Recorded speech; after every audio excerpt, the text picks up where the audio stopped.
Hi everyone, today we're diving deep into the post-2024 election economic landscape of the United States, a topic that will have implications far beyond its borders. Whether it's your daily grocery bills, the fate of your investments, or the broader economic structure you work or live in, everything is at stake depending on the leadership we land with, and I'm sure many of you are as concerned as I am. The decision this week triggered a huge debate, and the consequences are unraveling. It's no exaggeration to say that we're at a critical junction in modern U.S. economic history, a point we've all been witnessing. What we decide now will either cement a future of prosperity or pull us deeper into the looming abyss of unsustainable deficits, economic isolationism, and possibly even stagflation. As you can imagine, the differences between Kamala Harris and Donald Trump's economic visions, stark as they are going to affect things you might not even be thinking about yet. Now, let's break this down systematically, starting with taxation, trade policies, labor markets, and how all these will ultimately interact with global financial stability. Everyone gets it, taxes are unavoidable, but it's how they're structured that matters most. And this is where the two candidates diverge sharply. Under Trump's agenda, we're looking at continued sweeping tax cuts, including no taxation on tips, overtime pay, and Social Security benefits. The idea being, more money in people's pockets leads to economic growth, but let's not be blind to the fine print he doesn't readily mention. Sound nice? Sure, on the surface. But how will these cuts be offset? Yep, you guessed it, tariffs. Trump plans to slap tariffs on imported goods, 20% across the board for most allies and as much as 60% on China. This isn't just big rhetoric. It's a heavy pitch to force more US-based production. But for every dollar you get back in tax cuts, expect to pay more at the store in rising prices passed down to you, the consumer. Let's look at the numbers. A blanket 20% tariff on imports would knock US GDP down by 0.8% and raise inflation by 4.3% by 2028. Think about that, a dose of short-term growth. But the cost is higher prices inflating our already bloated economy. And let's not kid ourselves, those prices at Walmart, Target, or that local-sized coffee maker won't absorb these costs, they'll pass it all to you. Then what? Your tax savings evaporate in higher consumer prices. Pay less at tax time, but hand that saving back and more when you shop. On the other side, Kamala Harris's less dramatic proposal sees the top-tier tax cuts disappearing, while offering more breaks for smaller businesses and middle-class earners. Sounds reasonable? Sure, more conservative on paper, but what really grabs attention here is her proposal for a minimum tax for billionaires. That could drive a wedge between Main Street and Wall Street, something we, honestly, need since the ultra-wealthy enjoy tax loopholes while the regular guy foots the bill. Let's not forget the Committee for a Responsible Federal Budget estimates Trump's tax cuts will balloon the deficit by $7.75 trillion in the next decade, while Harris's proposals would add only $3.95 trillion. Still a decent chunk of change, but every trillion counts. But, friends, here's something I want to highlight, neither candidate's tax plan will solve America's whopping deficit. Now we get to something we're all feeling every time we step out to grab a loaf of bread or fill up the gas tank, inflation. In tandem with tax cuts, Trump's trade policy direction could lead to inflationary blowback. And when you talk about inflation, the silent thief in the night we rarely factor into all this is interest rates. What happens when inflation soars? Borrowing costs follow in step, and suddenly both consumers and businesses feel the squeeze in a very tangible way. Trump's permanent tax cuts. More short-term consumption and possibly another burst of economic growth. But don't think we'll escape unscathed in the longer run. Tax cuts without revenue balancing will send budget deficits snowballing, which means there'd eventually be pressure on the Federal Reserve to crank up interest rates. And when interest rates rise, borrowing costs, mortgages, business loans, credit cards, you name it, go up, too. Everything from housing to starting a business becomes more expensive. Remember, the Fed has already been on shaky ground after years of trying to curb inflation post-pandemic. It's dealing with a national debt-to-GDP ratio that's surging past 99% this year. And here's the clincher, Trump's tax cuts could shoot it up to 116% by 2028, according to Bloomberg projections. That's like playing with fire. Harris? A little better, bringing it to around 109%, but we're still talking about a fiscal trajectory that's unsustainable. Meanwhile, investors, those who hold the keys to the Treasury market, remain largely neutral, at least for now. But the moment they lose trust, the entire edifice crumbles. Interest rates reset higher as bond yields spike, and suddenly, we're not just talking about costly borrowing, we're talking about serious recessionary risks emerging from both ends. Ah yes, tariffs, a Trump classic. If Trump gets back in the saddle, brace yourselves for Trade War 2.0. His plan? Raise tariffs to 10 to 20% on all imported goods, with China being the prime target, where existing tariffs may climb to an even grotesque 60%. On paper, the slogan is to bring jobs back home, boost domestic production. Sounds patriotic, right? But like most things, Trump's economic nationalism is a double-edged sword, folks. Case in point, increasing tariffs means businesses that rely on importing materials or products from abroad, from major manufacturers to small clothing sellers, would face skyrocketing costs. Many businesses will lose their price competitiveness and could relocate their operations overseas again to evade taxes. In short, the exact opposite of what Trump promises. And let's not forget China's reaction. You raise tariffs, they retaliate, in what invariably becomes a tit-for-tat struggle that leaves both economies bruised and battered.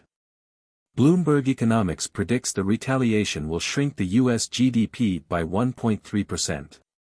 Trump frames China as though slapping tariffs solves everything. But no, their retaliation hits your pocket. It's naive to believe tariffs don't come full circle back to working Americans, who are forced to pay more for everyday items because businesses must pass these costs somewhere, usually to consumers. Tariffs aren't just a corporate tax, they're also a consumer tax under a different name.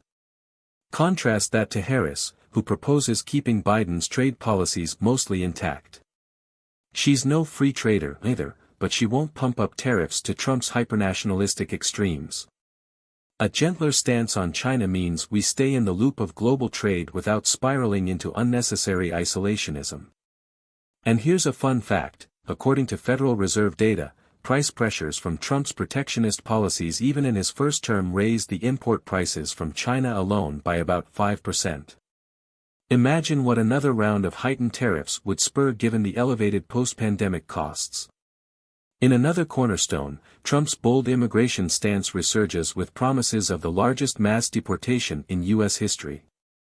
On paper, it sounds tough on law and order. But economically, oh boy, this would send ripples, no, shockwaves, through the economy. Let me make this clear, sectors like agriculture, construction, hospitality, and even retail, which depend strongly on both legal and non-legal immigrant workers, would be slapped hard. Agriculture has been struggling with labor shortages for years, and one of the key remedies to slow rising food prices has been securing a stable flow of workers. You immediately deport those immigrants, and the already stretched labor pool shrinks more. Crop yields go down, food prices rise even further, and the wage stresses move vertically into other labor-dependent sectors like home service or hospitality. For those concerned about jobs being taken from American workers, don't autofocus too hard here, folks. If that deportation policy takes place, the jobs that vacate won't necessarily result in a flood of American replacements. Construction jobs aren't the kind many Americans rush into, as shown when tough stances post-2016 left vast swaths of projects unfinished because not enough labor could replace it. Trump loves to say immigrants are depressing wages. In reality, driving them out will lead to rising operational costs, which filter right back to everyone. Kamala Harris?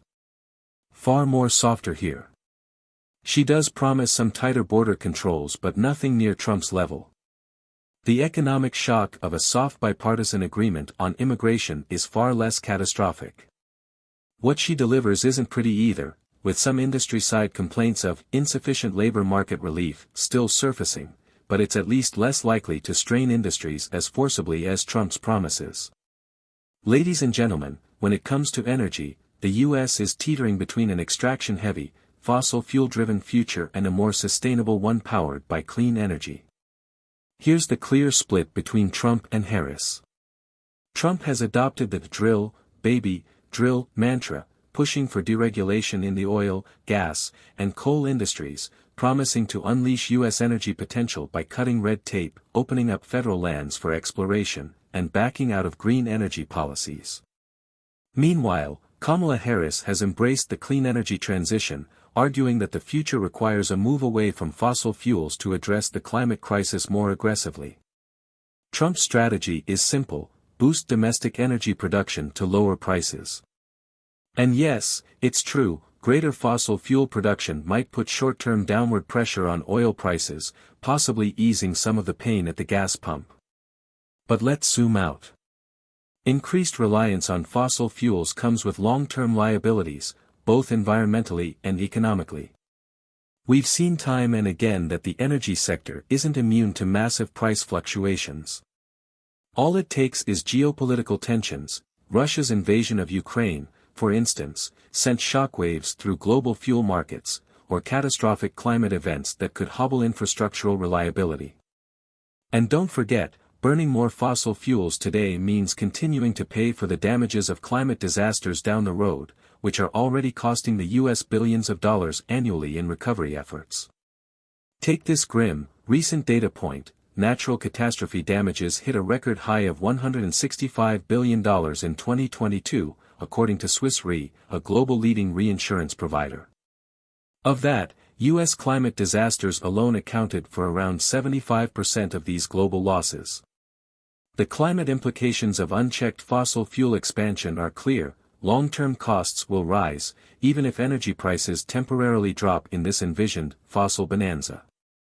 Further deregulation in this area under Trump means U.S. reliance on coal and oil stays high, which chews away at the potential benefits of lowering current oil prices. Historically speaking, energy price oscillations have devastated communities tied to fossil fuel industries. The major boom-and-bust cycles seen in places like West Virginia and Texas are a painful reminder that relying too heavily on fossil energy comes at the cost of systemic economic instability over time. Now, Harris's focus on a clean energy transition promises something different. She's betting that an aggressive move toward public investment in renewables would spark job creation, give the U.S. a competitive geopolitical edge, and mitigate the worst consequences of climate change, all while transitioning away from increasingly volatile fossil fuel markets. Think about solar, wind, and battery storage. The jobs created here aren't going anywhere. These sectors are growing rapidly. It's more stable, and more crucially, it's future-proof. Already, clean energy employs more Americans than fossil fuels. According to the 2022 U.S. Energy Employment Report, solar and wind employment outpaced fossil fuel jobs more than 2-to-1, and renewable energy jobs grew by 10% annually between 2020 and 2022. Harris's climate policy could further accelerate this trend, driving up not only job numbers but also investment within the tech and sustainable energy sectors. But, it's not all smooth sailing for Harris's green dreams. Consumer prices are a concern in the short to medium term. Key renewable technologies, while improving in efficiency, still face upfront cost challenges, not to mention the significant transition costs to shift energy grids and infrastructure away from oil and gas dependence. Lowering household energy costs in the long run requires massive investment now, something Harris commits to despite facing political hurdles. Transition-related pain could temporarily mean higher energy bills, a difficult sell, politically and practically, to Americans who are already grappling with inflation. The Inflation Reduction Act, passed during Biden's administration, sets a precedent for Harris's future strategies. It's estimated to inject $369 billion into the green energy sector. Yet, the trade-off remains that getting to a point where innovation drives energy costs lower will take several years, if not decades. The ultimate tug of war. Long-term sustainability versus short-term energy affordability. Let's pause a second and turn to a pressing economic issue that can no longer be swept under the rug, the federal deficit and mounting national debt. Whoever takes office in 2024 won't have the luxury of ignoring this financial behemoth any longer. And both candidates propose economic policies that, unfortunately, could widen it further, albeit for different reasons.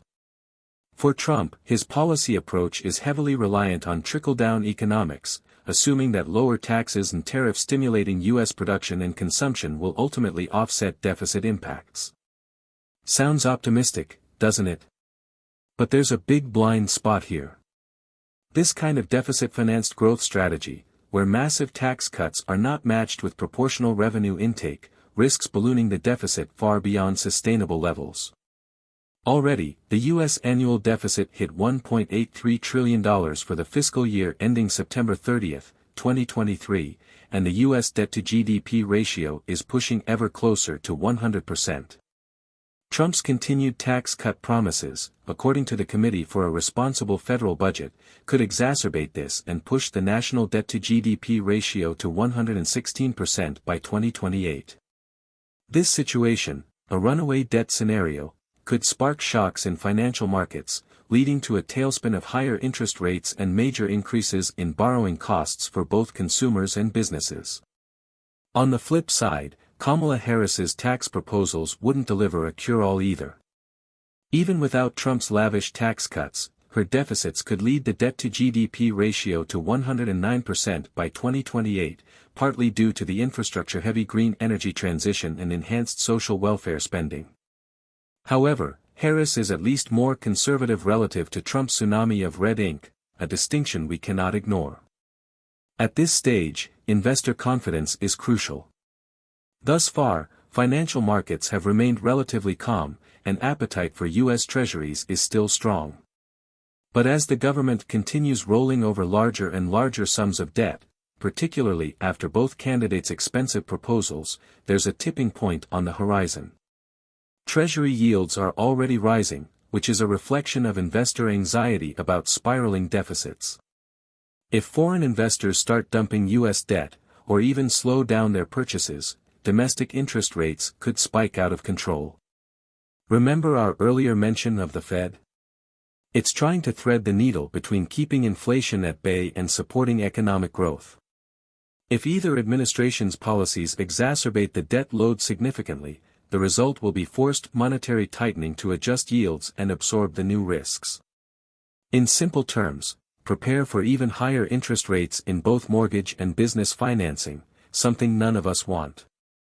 One wildcard factor that could mitigate both candidates' impacts is this: whether the election outcome delivers a divided government, where neither party controls both the Congress and the White House. Historically, when lawmakers are forced to work across the aisle, highly partisan policies tend to be watered down, potentially limiting both Trump's more extreme tax cuts or Harris's aggressive spending proposals.